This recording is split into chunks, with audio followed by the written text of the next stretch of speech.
के केसली विकास खंड की है। यहाँ के रहने वाले अनिरुद्ध सिंह जो पेशों से वकील हैं। अनिरुद्ध इंदौर से स्वयं की कोचिंग क्लासेस चलाते थे जो कोरोना काल में बंद हो गई। तब अनिरुद्ध ने गांव जाकर आधुनिक खेती करने की सोची और आज परिणाम सबके सामने है। उन्होंने पहाड़ों पर उगने वाली फसल को इस अंचल में सफलता से उगाकर नया आयाम गढ़ दिया है। कोरोना काल में मार्च 2020 से ही कोचिंग का काम बंद हो गया। जब कोचिंग शुरू होने की सारी उम्मीदें खत्म हो गई, तब अगस्त में सागर के केसली निवासी युवा अनिरुद्ध सिंह अपने घर पहुंचे। गांव आकर वो हताश निराश नहीं हुए, बल्कि कुछ खेती में नवाचार करने का सोचा। उन्होंने तय किया कि वो अपने खेतों में उस फसल का उत्पादन करेंगे जिसकी उपज के बाद उन्हें मंडी तक नहीं जाना पड़े, बल्कि व्यापारी ही उनके यहाँ पहुंचे। हिमाचल प्रदेश के अपने कुछ साथियों और उद्यानिकी विभाग के अधिकारी प्रदीप परियार की सलाह पर अक्टूबर में उन्होंने स्ट्रॉबेरी की खेती शुरू की। प्रायः पर यह खेती पहाड़ी और ठंडक वाले इलाकों में होती है, लेकिन अनिरुद्ध सिंह की मंशा पर उद्यानिकी विभाग ने भी इस खेती को सागर में पायलट प्रोजेक्ट के रूप में करने का विचार किया। सिंह को उद्यानिकी विभाग ने ड्रिप और मल्चिंग पद्धति से खेती करने की सलाह दी। अक्टूबर के शुरुआत में इसकी बोअनी की गई। इसमें करीब 1.5 लाख रुपए खर्चा आया। 28 दिसंबर से स्ट्रॉबेरी की तुड़ाई शुरू है। मार्च तक 5 बार तुड़ाई की जा सकेगी। लागत और अन्य खर्चा निकालकर कुछ 5 लाख रुपए के मुनाफे का अनुमान है। मैं जैतपुर डोमा का निवासी हूं और यहाँ पर मैं आया हूँ स्ट्रॉबेरी की फसल देखने और मुझे देखकर अच्छा लगा और मैं भी इस चीज़ को करने की सोच रहा हूँ। आप लोगों ने इनकी किस प्रकार से हेल्प की और कैसा मतलब यहाँ का एटमॉस्फेयर है, इन फसलों के लिए मुफीद है कि नहीं है, और आप क्या मतलब किसान भाइयों को इससे क्या प्रेरणा देना चाहेंगे? जी, जैसा कि कोविड-19 के मद्देनज़र पूरा भारत पलायन की स्थिति में था, उस टाइम अनिरुद्ध भैया जो कि बहुत ही एक्टिव पर्सन है, वो अक्टूबर के आसपास हमसे मिले। एक्चुअली मैं नयनागर नर्सरी में बैठा था तो उनने हमसे कहा सर हम कुछ नया करना चाह रहे हैं। तो हमने कहा भाई साहब नया बिल्कुल तो आपके दिमाग में क्या आ रहा है? तो उनने कहा सर मैं एक्चुअली अभी लेह लद्दाख घूम के आया हूँ। चूँकि घूमते हुए उनके मित्र थे सोलन में, तो उनने कहा कि वहाँ मैंने स्ट्रॉबेरी देखा है और उनके घर पे भी 1-2 गमले में स्ट्रॉबेरी था। तो मैंने कहा बिल्कुल भाई साहब मैं आपका पूर्णतः 100% सहयोग करूँगा।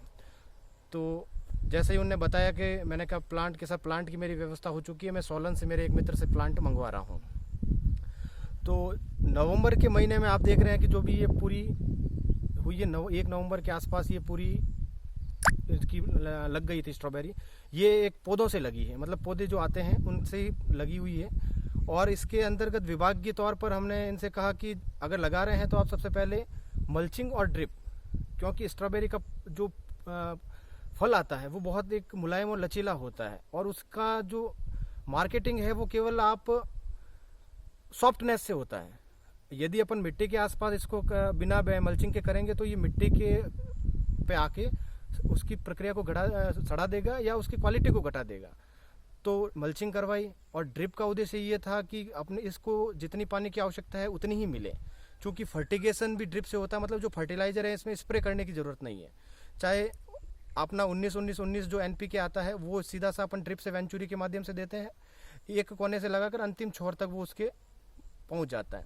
उसके पश्चात जो भी फंजीसाइड होता है, इंसेक्टिसाइड होता है, क्योंकि माइट्स और थ्रिप्स की जो समस्या है रहती है, क्योंकि आसपास गेहूं की फसल भी रहती है, तो उस हिसाब से जो भी आप अपन दवाएं भी देते हैं चाहे खाद देते हैं वो संपूर्ण माध्यम से पहुंच जाता है। और स्ट्रॉबेरी की फसल बेड पे बनने का उद्देश्य ये रहता है कि स्ट्रॉबेरी की जो जड़ें होती हैं वो बहुत कम होती है।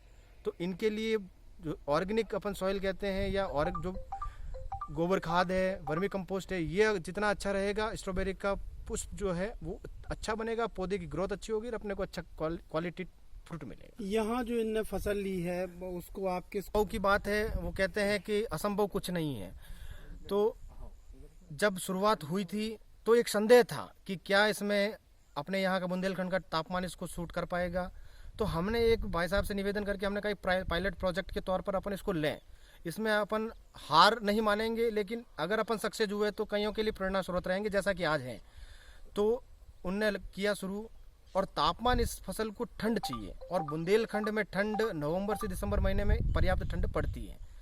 तो उस दौरान ये हुई, क्योंकि अगर अपन ग्रीन हाउस या पॉली हाउस में इसको करें तो ये अक्टूबर के महीने में या अक्टूबर की शुरुआत में लग जाती है, लेकिन ओपन फील्ड में ये ठंड की शुरुआत में ही लगती है।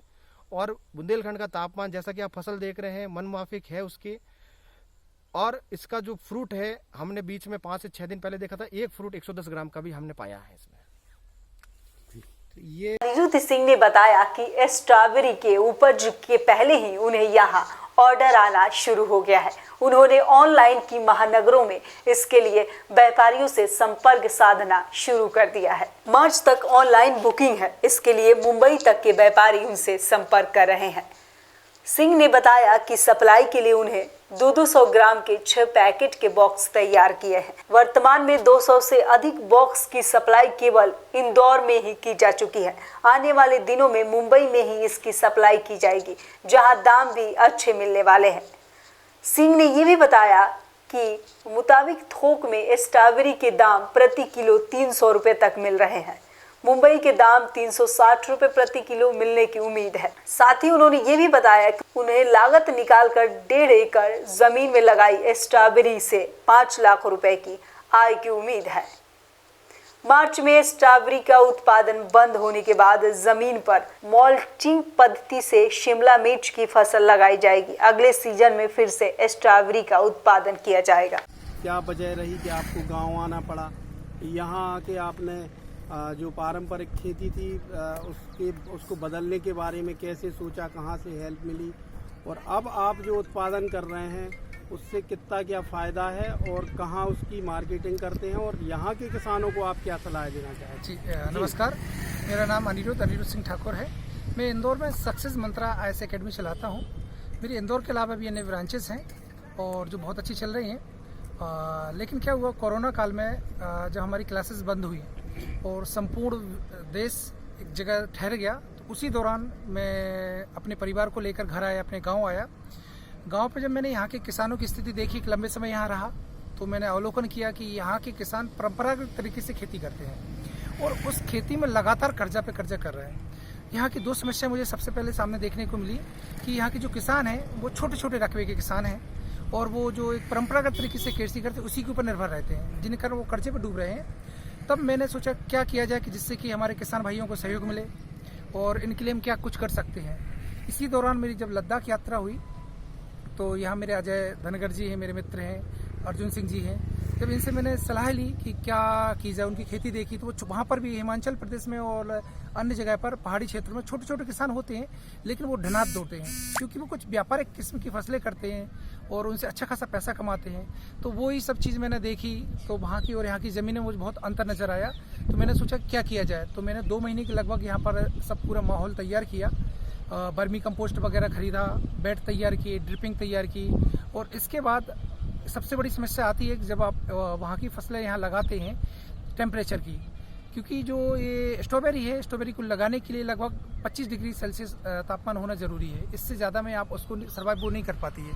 वहाँ पर एक खेती होती है लगभग सितंबर में, लेकिन सितंबर में यहाँ पर अपने बुंदेलखंड मालवा में यहाँ बोला जाता है द्वितीय ग्रीष्म ऋतु, क्योंकि अच्छा खासा टेम्परेचर यहाँ पर रहता है। तो मैंने थोड़ा उसका वेट किया और जब 3-4 दिन तक लगातार 25 डिग्री रहा, तब मैंने 1 नवंबर को इस स्ट्रॉबेरी की प्लांट है जो बुलवाए, मैंने 29 को बुलवाए थे, 1 नवंबर को यहाँ पर लगाना मैंने स्टार्ट किया और 28 दिसंबर से हमारी फसल टूटना शुरू हुई और अभी तक मैंने लगभग 60,000 के समथिंग मैंने इस फसल को बेच लिया, 60,000 के समथिंग बेच लिया है। और जैसे आप लोग अभी इस खेत को देख रहे हैं, 5 से 5.5 लाख तक की फसल इसमें 5 से 5.5 लाख तक की फसल मैं इसमें से निकालूंगा और उसको बेचूंगा। अब हम मार्केट की बात करते हैं तो आज आप देख रहे हैं ग्लोबलाइजेशन का समय है, तो संपूर्ण विश्व एक छोटी सी जगह सिमट के रह गया है। छोटे से आपके मोबाइल में मैंने पूरा अपना ऑनलाइन अपना काम कर रहा हूँ ऑनलाइन ऑर्डर इतने मिल रहे हैं मुझे कि मैं अभी सागर जिले को ही नहीं निपटा पाया। 60,000 की जो मैंने फसल बेची है वो केवल सागर जिले में ही मैंने भेज दी है। इसके अलावा मुंबई के मेरे ऑर्डर हैं, मुंबई में भेज रहा हूँ, भोपाल भेज रहा हूँ, इंदौर भेज रहा हूँ, बालाघाट भेज रहा हूँ, जबलपुर भेज रहा हूँ, नरसिंहपुर भेज रहा हूँ, करेली भेज रहा हूँ, रायसेन भेज रहा हूँ। ऐसे बहुत सारे ऑर्डर हैं जो केवल फेसबुक के माध्यम से और सोशल मीडिया के माध्यम से मेरे को मिले हैं। यहाँ के किसानों के लिए आपने चूँकि ये किया है, आगे और इसको विस्तारित करेंगे, क्या प्लानिंग है आगे, और यहाँ के किसानों को क्या संदेश देना चाहिए? निस्संदेह ये जो मेरी खेती है मेरे बुंदेलखंड के किसानों के लिए समर्पित है और लगभग 1500 से अधिक लोग यहाँ अभी तक यहाँ विजिट कर चुके हैं। मैं चाहता हूँ कि मेरे बुंदेलखंड के किसान इस खेती को करें, परंपरागत खेती को छोड़कर। इसमें सरकार का भी सहयोग मिल रहा है, क्योंकि अगर इस खेती की बात करते जब मेरे मनोबल डाउन हो रहा था तो हमारे यहाँ के परिहार साहब हैं जो ध्यानगी को देखते हैं, तो उनने भी हमारा मनोबल बढ़ाया और उनका भी कहना है कि हम इस पूरे क्षेत्र को एक ऐसा हार्टिकल्चर के क्षेत्र में एक ऐसा क्षेत्र बनाना चाहते हैं कि कुछ दिन बाद लोग बोले कि हाँ स्ट्रॉबेरी का हब है केसली, या बुंदेलखंड को स्ट्रॉबेरी के हब के नाम से जाना जाए। ऐसी मेरी उम्मीद है।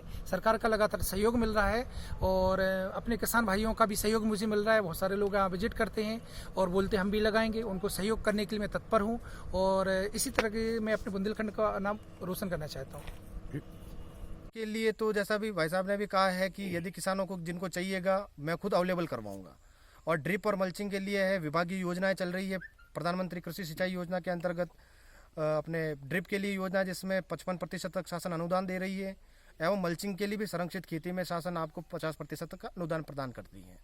तो इसमें योजनाओं के अंतर्गत भी हो जाता है। इसमें किसी प्रकार के कृषकों को कोई समस्या नहीं आती है, क्योंकि ड्रिप के टारगेट जो भी रहते हैं वो पर्याप्त मिलते हैं। क्या शुभ नाम है आपका? प्रदीप परिहार, वरिष्ठ उद्यान विकास अधिकारी, विकासखंड केसली। अनिरुद्ध सिंह परिहार जैसे पढ़े लिखे किसान ने केसली विकास खंड में, जो आदिवासी बहुल विकास खंड है, यहाँ के किसानों को आधुनिक ओर से लाभकारी कृषि की एक नई दिशा दिखाई है। अनिरुद्ध की फसल का अब तक हजारों किसान अवलोकन कर चुके हैं और आगामी सीजन में खुद ये फसल लेने के बारे में भी सोच रहे हैं।